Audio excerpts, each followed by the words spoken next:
Hey everybody, I announced this in the morning and the sound quality was junk. Have no idea why. So anyhow, I improvise, adapt, and overcome as usual. And let's cover what I was covering there, and I'll make it really quick. So the new cyclical math I was talking about week before last that I was going to incorporate into the tools is completed.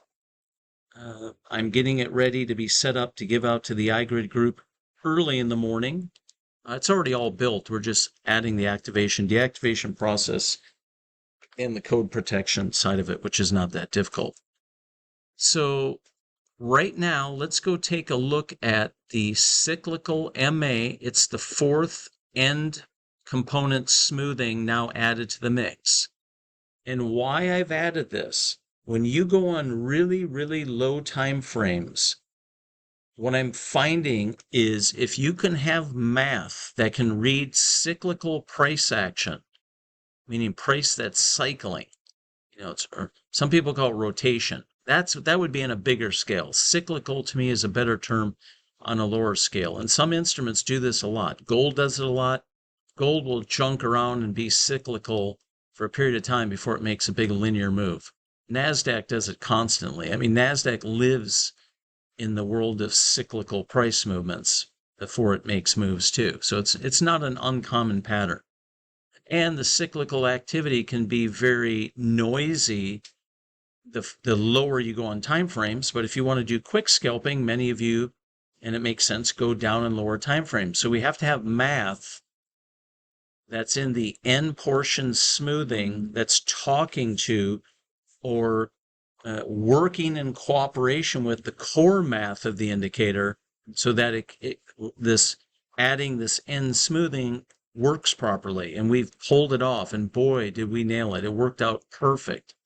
So let's go over here and add dark khaki to the HA1. And remember, the HA1 indicator, which is now you can see it over price, HA1, or the Heikinashi, we call it Heikinashi, it's kind of a hybrid of that. Heikinashi 1 laying on top of price is reading price and giving an interpretation of that price data movement to the trend bias portion of the indicator, which we just name it step MA because it looks like a step moving average.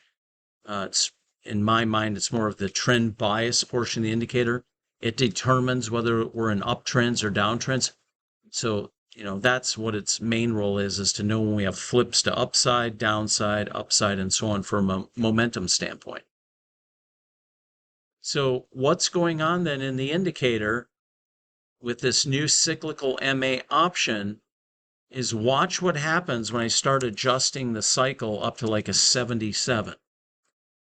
So see the HA component is now reading the price action and giving a rate of responsiveness to that price action, and then talking that out to the trend bias portion of the indicator. And as I march that up, I can make the indicator reading the price action interpret it in a less responsive way. So look at all that cycling activity, but it's fairly straight. Here the cycle's a little bit bigger, but it's still, overall, it's very different plot appearance. And this plot is talking to the trend bias portion of the indicator. Now watch what happens if I really bump it up to like a 233. Okay, now, and again, you can see the shape of this is changing. The points of where the momentum shift is changing and so on. But what it does is when we go down on lower time frames, in general, I can stay fairly sensitive, or not fairly sensitive, but fairly responsive to price, still get decent turning points, even though I'm desensitizing how I'm reading price on HA1, or the first Heikinashi. Let's go back to about a 133. And I'll hit apply. So you can see I'm still very close to price. And the trend bias portion of the indicator is still very responsive to price. Let me go down to like a 111. and so on. Now watch what happens with our prior options. Let's go look at the errands and smoothing. And it's kind of errands, but it's kind of a hybrid version of how we interpret errands. But oh well, we just call it errands.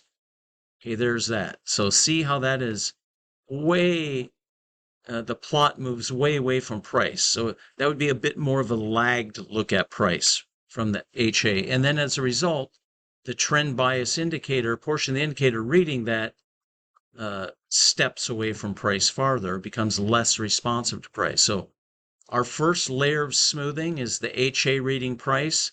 Our second dimension or layer of smoothing is the trend bias portion of the indicator reading the HA. So this part of the indicator never reads price directly. We put an interpreter between the two, and boy, was that a big breakthrough, and does that work. Now I can get the errands more tight up against price, go down to a 33, but the behavior of the math in this indicator has some strengths one way, where the behavior of the cyclical MA has strengths another way. Or let's look at smooth. Smooth has completely different style of smoothing, and that one you really can tell when you go in higher time frames. But to get down on lower time frames and expand the usability of the tools, so we can still just see the bigger movements of price, but on lower time frames, the cyclical MA will give us an opportunity to see price action on much lower time frames in a way that the other indicators would be almost too responsive to. So this just turned out beautiful, because I've also been working with this for an updated version of the adaptive price bands, which are non-repainting. They don't recalculate, they don't repaint. So I needed to get this done here first to finalize what I'm doing in the bands, and then some other work I'm doing. So this was a really big breakthrough. So we'll take the iGrid scalper indicator, give you an updated version with this new type of math, new endpoint smoothing, and then we're also incorporating into the scalper strategy, so you have that option too. So more great stuff on deck for the group. I mentioned this about 2 weeks ago that I was going to get this done, and voila, it's now getting knocked out. So the nice thing is, now that we're kind of concluding a bunch of work on NT8, I can go take stuff that I know is proven and working on NT8 and easily translate it into other platforms without having to go do a bunch of heavy lifting in this platform or that platform. Once we have it perfected in NT8, it's easy then to put it in this platform, this platform, this platform, without a lot of extra work. So there you go. New cyclical math version of the iGrid scalper is out. It's doing exactly what I want. It actually turned out better than what I want. I was actually kind of excited how good it turned out playing with it today and testing it out. And I green-lighted the programmer. I said, go ahead, add the final code protection, the activation, deactivation process. We are a go at this station. Okay, everybody, if you have any questions, info@gridalgo.com.